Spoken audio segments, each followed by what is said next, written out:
Hello, good morning student.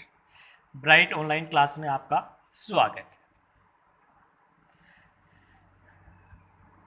हमने ठोस, द्रव्य, गैस तीनों में ध्वनि संचरण के बारे में पढ़ लिया था पिछली वीडियो क्लास में, ऑनलाइन क्लास में। आज हम अगला टॉपिक स्टार्ट कर रहे हैं जिसका नाम है आयाम, आवर्ती एवं आवर्तकाल। आयाम, आवर्ती एवं आवर्तकाल, इन तीनों के बारे में हम पढ़ेंगे। इन तीनों के बारे में पढ़ेंगे।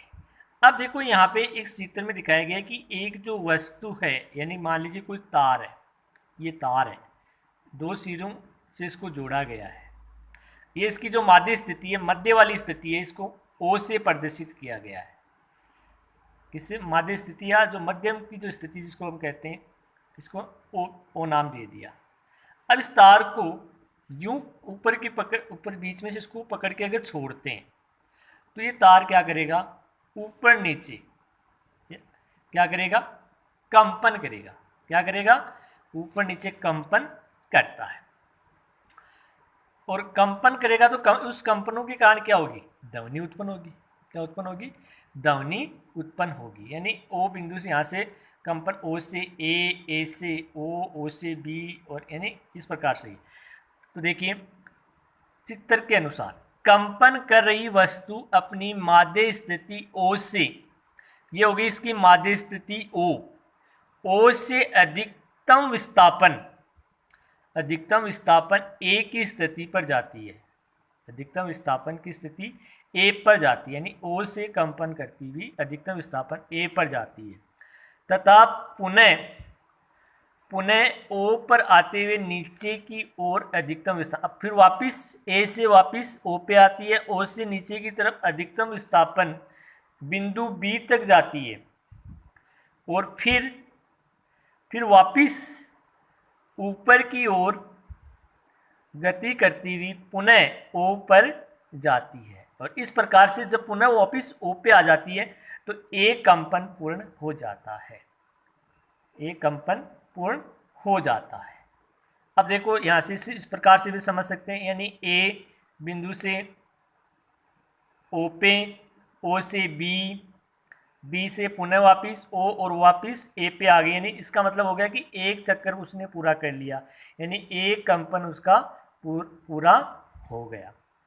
अब देखो आयाम, अब देखो आयाम की परिभाषा, कंपन करने वाली वस्तु का माध्य स्थिति से, देखो इस चित्र से ही है, कंपन करने वाली जो वस्तु है उसका माध्य स्थिति से अधिकतम विस्थापन, यानी अधिकतम विस्थापन ए, अधिकतम विस्थापन बी, कंपन करने, फिर से रिपीट कर रहा हूं, कंपन करने वाली वस्तु की माध्य स्थिति से, माध्य का मतलब बीच वाली स्थिति से अधिकतम विस्थापन को, माध्य स्थिति से अधिकतम विस्थापन को क्या कहते हैं? आयाम कहते हैं। क्या कहते हैं? आयाम। और ओ ए बराबर ओ बी, ओ ए बराबर ओ बी, ये दे रखा है, ओ ए बराबर ओ बी। तो ये हो गया आयाम। अब बात करते हैं, अगला पॉइंट है आवर्ती। आवर्ती किसे कहते हैं? सारणी में देखिए, इसमें सारणी में दे रखा है कि क्रम संख्या, वस्तु द्वारा किए गए कंपनों की संख्या दे रखी है, कंपनों में लगा समय दे रखा है, 1 सेकंड में किए गए कंपनों की संख्या निकालनी है। वस्तु मान लीजिए ए बी सी, तीन हमारे पास वस्तु है। ये वस्तु क्या कर रही है? 500 कंपन कर रही है, और 500 कंपन पूरे करने में 10 सेकंड का समय ले रही है। कितने समय ले रही है? तो 1 सेकंड में किए गए कंपनों की संख्या याद कर लेंगे। तो एक में करेंगे तो 500 बट्टे 10, और एक बिंदु से एक बिंदु कट जाएगी, इक्वल क्या आ जाएगा? 50। यानी वस्तु 1 सेकंड में कितने कंपन करेगी? 50। कितने करेगी? 50। इसी प्रकार इसके निकाल लेंगे, यानी कि ये 400 कंपन कर रही है 10 सेकंड में, तो 400 बट्टे 10, एक बिंदु से एक बिंदु कट जाएगी। कंपनों की संख्या, यानी 1 सेकंड में वस्तु द्वारा की गई कंपनों की संख्या कितनी हो जाएगी? 40। ये 100 कर रही है तो 100 बट्टे 5, 5 दूनी 10, यानी 20 बार कट जाएगा। तो यानी कि ये वस्तु कितने से कंपन कर रही है? 1 सेकंड के अंदर कितने कंपन करेगी? 20 कंपन करेगी। तो किसी वस्तु द्वारा एक सेकंड में किए गए कंपनों की संख्या, यानी किस वस्तु द्वारा एक सेकंड में किए गए कंपनों की संख्या अधिक है। तो स्पष्ट है कि यानी ए, जो वस्तु ए है, ए में प्रति सेकंड कंपनों की संख्या अधिकतम है। यानी एक सेकंड की बात की जाए तो वस्तु ए है वो सबसे ज़्यादा कंपन उत्पन्न कर रही है, और सी है वो क्या कर रही है, सबसे कम यानी न्यूनतम। तो आवर्ती की परिभाषा क्या हो जाएगी, एक सेकंड में किए गए कंपनों की संख्या को क्या कहते हैं, आवर्ती कहते हैं। एक सेकंड में किए गए कंपनों की संख्या को क्या कहते हैं, आवर्ती कहते हैं।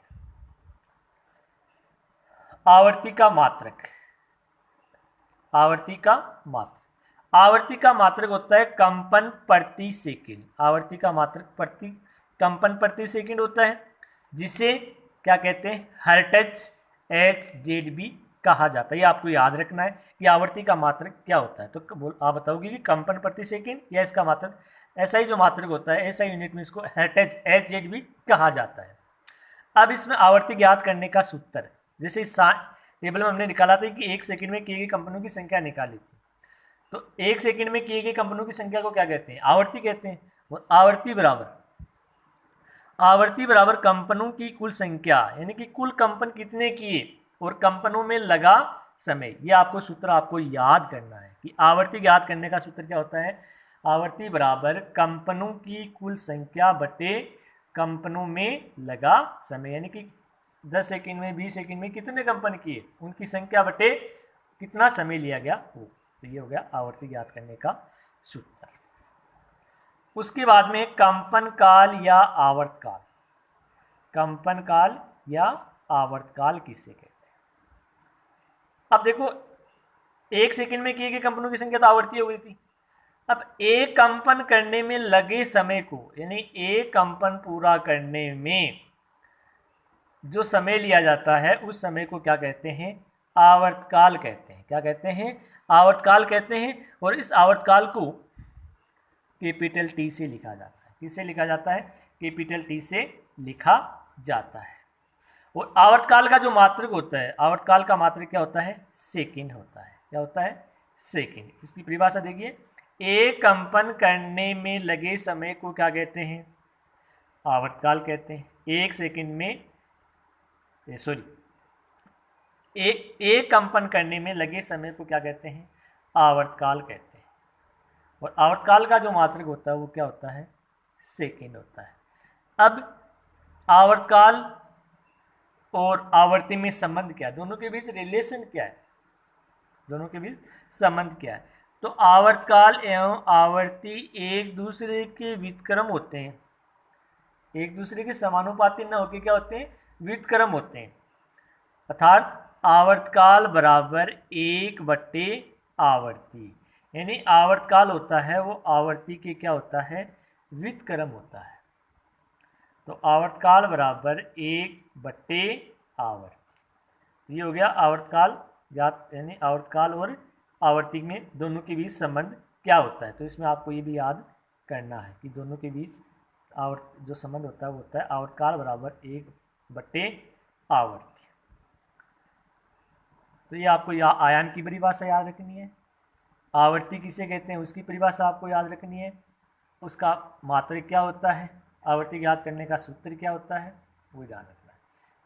एक सेकंड में किए गए कंपनों की संख्या को आवर्ती कहते हैं।